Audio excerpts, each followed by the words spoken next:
You don't belong in this family." Margaret's voice was ice cold, her words slicing through the tense silence in the living room. I stared at her, frozen. My suitcase sat by the door, packed with what little I could take with me. My dad hovered nearby, silent as always, his eyes fixed on the floor. He wouldn't look at me. Margaret, on the other hand, met my gaze with that same steely indifference she'd always worn around me. "I don't understand," I managed, my voice trembling. "Why are you sending me away?" "It's for the best," she said, her tone clipped. "You'll be happier with your relatives. This arrangement hasn't worked for any of us." She said it so casually, as if uprooting my life was just another item on her to-do list. My name is Louise, and I was 15 when my stepmother decided I didn't belong in her version of a family. My mom had passed away when I was 9, and for a while it was just me and my dad. I missed her terribly, but at least we were close. Then Margaret entered the picture. She wasn't cruel, not outright, but she didn't try to hide her disinterest in me either. She married my dad, brought her daughter Charlotte into the house, and acted as if they were the only ones who mattered. Over time, it became clear that I wasn't part of her plans. She ignored me at family dinners, dismissed my achievements, and constantly found subtle ways to push me aside. My dad never stood up for me. He'd just mumble something about keeping the peace and ask me to try harder to get along. When Margaret finally sent me to live with distant relatives, I stopped expecting him to protect me. Life with my relatives was far from perfect. They weren't unkind, but they weren't particularly warm either. I spent most of my teenage years feeling like a guest in their home, working after school to save for college and relying on books to escape the loneliness. It was through volunteering that I found a sense of purpose. Helping others reminded me that I wasn't powerless. It gave me a direction, a reason to push forward. By the time I turned 25, I'd built something of my own, a nonprofit organization dedicated to empowering people who had been overlooked or cast aside. The work filled me with pride, and for the first time, I felt like I truly belonged somewhere. I hadn't thought about Margaret in years, but life has a way of bringing the past back when you least expect it. Years passed, and the bitterness I felt toward Margaret began to fade, not because I forgave her, but because I had no room in my life for her anymore. I'd built something for myself, something bigger than her dismissal. My nonprofit, Community Horizons, started small, working with underfunded schools and shelters to provide grants and resources. At first, it was just me and a small team of volunteers, scraping together donations and making things happen on sheer willpower. Over time, though, the organization grew. With each successful project, our reputation spread, and so did the support. By the time I was 32, Community Horizons had become one of the most respected nonprofits in the region. We managed scholarships, funded local businesses, and even helped struggling families rebuild their lives. One afternoon, I sat in my office reviewing grant applications. It was my favorite part of the job, reading stories of perseverance and deciding how best to help people who were working hard to improve their lives. My assistant Evelyn walked in with a fresh stack of applications. "Got another batch for you," she said, setting the pile on my desk. "Thanks," I said, grabbing the first folder from the top. The name on the application stopped me cold. Margaret Bennett. For a moment, I just stared at the page. Her name jumped out at me like a bad dream resurfacing after years of dormancy. Slowly, I flipped through the application. She was requesting funding to save a small cafe she'd opened after retiring from her corporate job. I let out a shaky laugh, the absurdity of the situation washing over me. Margaret Bennett, my stepmother, the woman who had cast me aside without a second thought, was asking for help from me.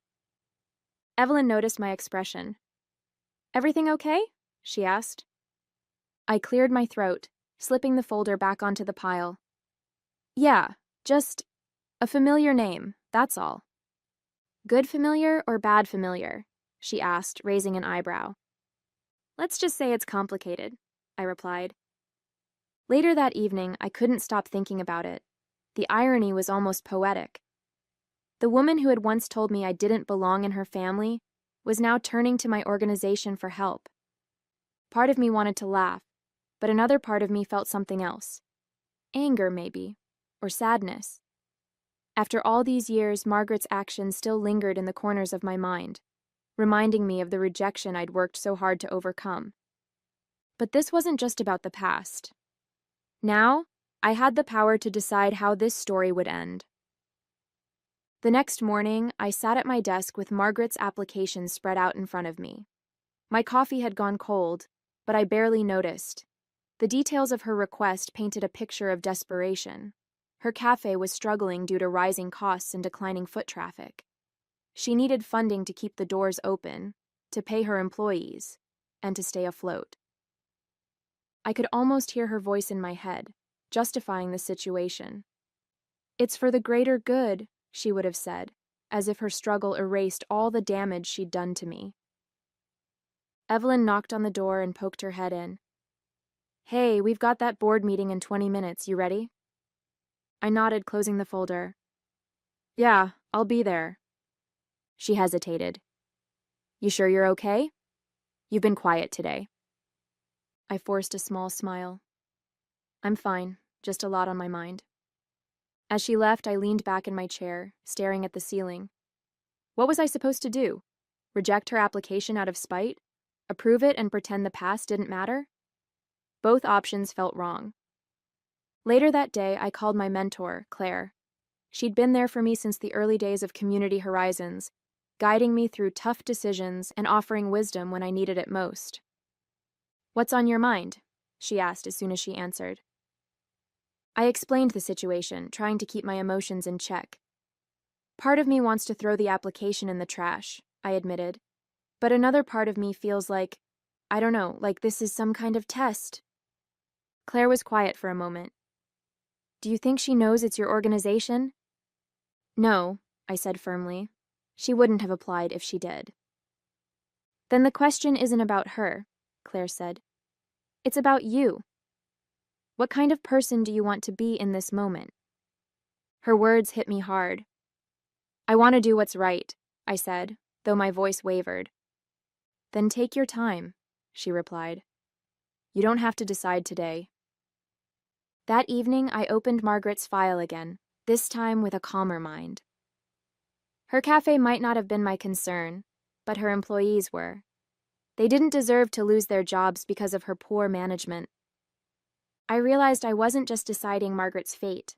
I was deciding what kind of leader I wanted to be. As I closed the file, I made a promise to myself. Whatever I chose, it would be a decision I could live with. The next morning, I began researching Margaret's situation in greater detail. I wanted to understand exactly what I was dealing with before making any decisions. Using the public records of her business, I pieced together a clearer picture of the cafe's struggles. It wasn't hard to see where things had gone wrong. She'd overextended herself, taking out loans to expand without properly budgeting for rising costs. Her menu was outdated, her marketing non-existent, and customer reviews painted a picture of inconsistent service. I sighed, closing my laptop. It was classic Margaret, proud, impulsive, and too stubborn to ask for help until it was almost too late. Later that afternoon, Evelyn caught me staring at the application again. "You know," she said, pulling up a chair, "if this is weighing on you so much, maybe you need to look at it differently." I raised an eyebrow. "How do you mean?" "Well," she began, leaning forward, "why not separate the personal from the professional? Forget who she is for a moment. If this was just another application, what would you do?" Her words gave me pause. It was a good question, and one I didn't have an easy answer for. "I'd probably approve partial funding," I admitted after a moment. "The cafe has potential if it's managed properly, but knowing who she is changes everything." Evelyn nodded. "Of course it does. But you're not just deciding her fate. You're setting an example. For yourself, for this organization, and for everyone who's ever looked up to you." Her words echoed what Claire had said the day before. It wasn't just about Margaret. It was about me, about the principles I'd built my life and career on. That evening, I sat down with the application one last time. I wasn't ready to decide, but I felt closer to understanding what needed to be done. I started drafting a proposal, not for full funding, but for a conditional grant. If Margaret wanted the money, she'd have to meet certain requirements: updated marketing plans, operational improvements, and mandatory workshops for her and her staff. It wasn't just about giving her money, it was about giving her a chance to prove she could change. By the time I finished, the knot in my stomach had loosened. It wasn't a perfect solution, but it was one I could live with. The next step would be the hardest: delivering my decision to Margaret herself. The day came for me to finalize my decision.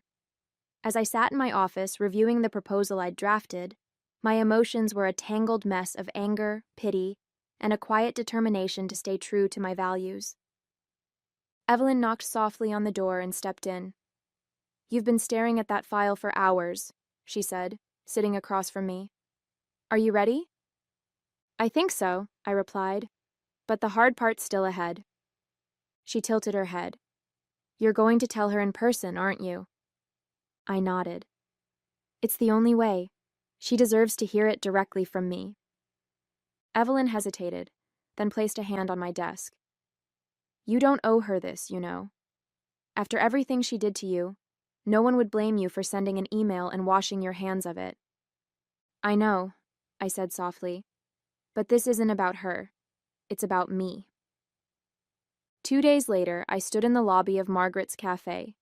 It was a modest space with scuffed floors and a menu board that hadn't been updated in years.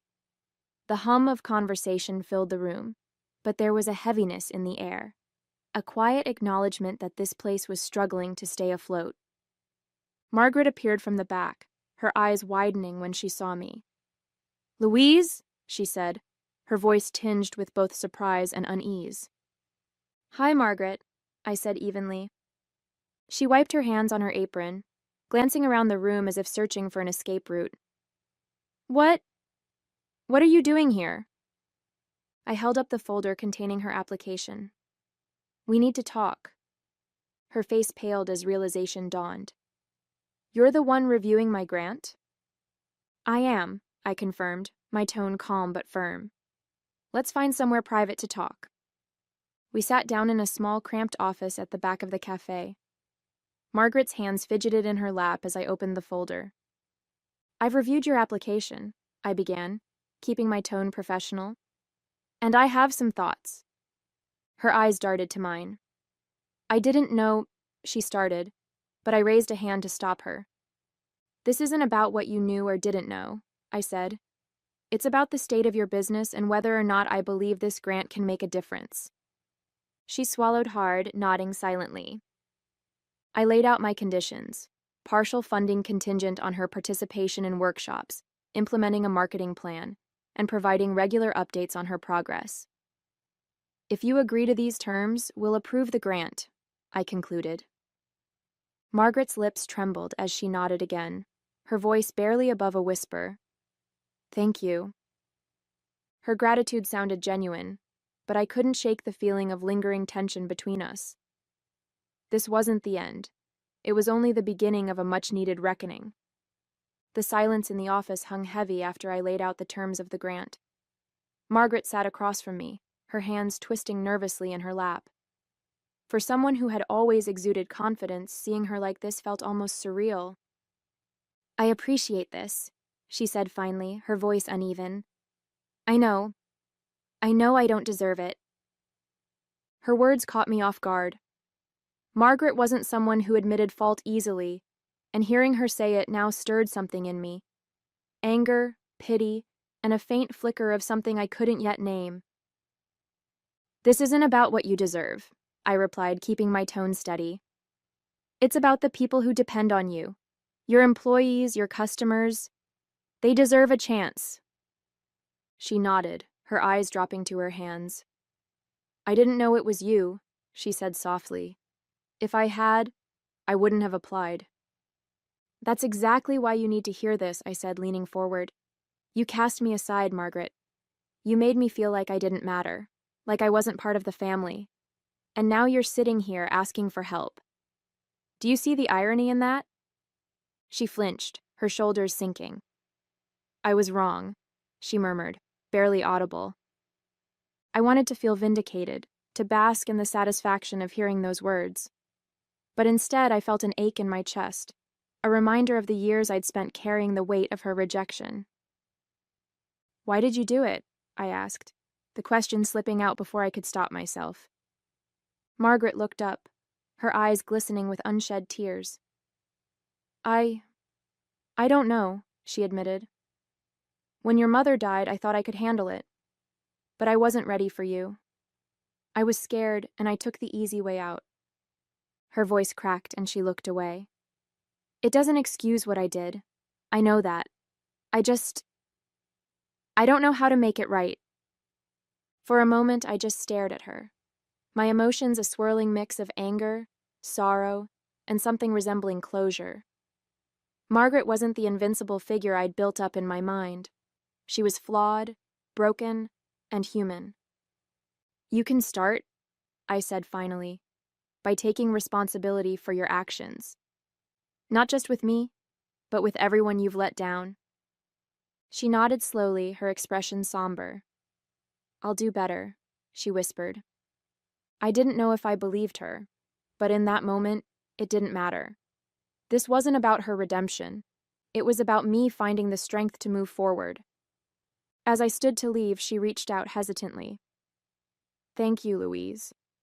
For everything." I paused, meeting her gaze. "Don't thank me, Margaret. Thank the people who gave you this chance." And with that, I walked out of the cafe, feeling lighter than I had in years. Walking out of that cafe, I felt a strange mix of emotions. I'd stood up to Margaret, laid bare the pain she'd caused, and taken the first steps toward letting go of the resentment I'd carried for years. But as much as I wanted to believe this was the end of it, I knew better. Confrontations like that rarely tied everything up in a neat little bow. Back at my office, I dove into the work of approving the grant. The funding wasn't just for Margaret. It was for her employees, her customers, and the community her cafe served. Evelyn and I worked late into the night, finalizing the paperwork and setting the terms that Margaret had reluctantly agreed to. "Do you think she'll follow through?" Evelyn asked as we reviewed the final documents. "She'll have to," I replied. "If she doesn't, the funding gets pulled. This isn't a handout, it's a lifeline, and it comes with strings attached." Evelyn nodded, but her brow furrowed. "And what about you? Do you feel okay about all this?" I leaned back in my chair, letting out a long breath. "I think so.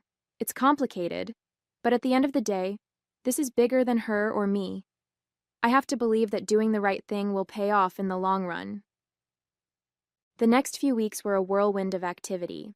Margaret started attending the mandatory workshops we'd arranged, though she remained reserved and distant during most of them. I could tell she was uncomfortable, out of her element, but she showed up and did the work. Richard, one of the trainers we'd hired for the workshops, gave me regular updates. "She's making progress," he said during one of our check-ins. "Slowly, but it's there. She's starting to listen, at least." "That's something," I replied, though I couldn't help but wonder if it would last. One afternoon, I received an email from Margaret. It was short, almost awkward, but it caught me off guard. "Louise, I wanted to thank you for giving me this opportunity. I know I don't deserve it, but I'm trying. I hope one day I can prove that to you." I stared at the screen, rereading the words until they blurred. It wasn't much, but it was more than I'd ever expected from her. "Progress," Evelyn said when I showed her the email. "Maybe," I replied, though I wasn't ready to call it that just yet. As the cafe began to stabilize, I saw the impact of the grant taking shape. Foot traffic increased, new marketing strategies brought in fresh customers, and the employees seemed more energized. Margaret was no longer the picture of pride and control that I'd grown up knowing. She was humbled, and though I didn't trust her entirely, I could see her trying. For the first time, I allowed myself to feel a small measure of hope. Maybe this wasn't just a second chance for her. It was one for me, too. The cafe's transformation was gradual, but undeniable. The new marketing strategies brought in a steady stream of customers, and the workshops had helped Margaret and her staff find their footing. The cafe began to hum with a quiet energy that I hadn't seen when I first stepped through its doors. Richard called me one afternoon with an update. "Margaret's really taking to the workshops," he said. "She's even started mentoring some of her younger staff. It's like she's finally realizing what it means to lead by example." "Wow," I replied, surprised. "That's unexpected." "She still has her moments," he added with a chuckle. "But don't we all?" I laughed, but the truth was, I didn't know what to make of it. Margaret had spent so many years being dismissive and self-centered that it was hard to believe she was capable of real change. But I couldn't deny the progress she was making, both in the cafe and apparently in herself. A few weeks later, I decided to visit the cafe unannounced. The place was buzzing with activity when I arrived. Customers chatted at tables, employees worked efficiently behind the counter, and the smell of freshly baked bread filled the air. Margaret was at the register, chatting warmly with a customer. It was a sight I never thought I'd see, her smile genuine, her posture relaxed. She noticed me standing near the door and waved me over. "Louise," she said, her tone surprisingly warm. "I wasn't expecting you." "Thought I'd drop by and see how things were going," I replied, glancing around the bustling cafe. "Looks like business is good."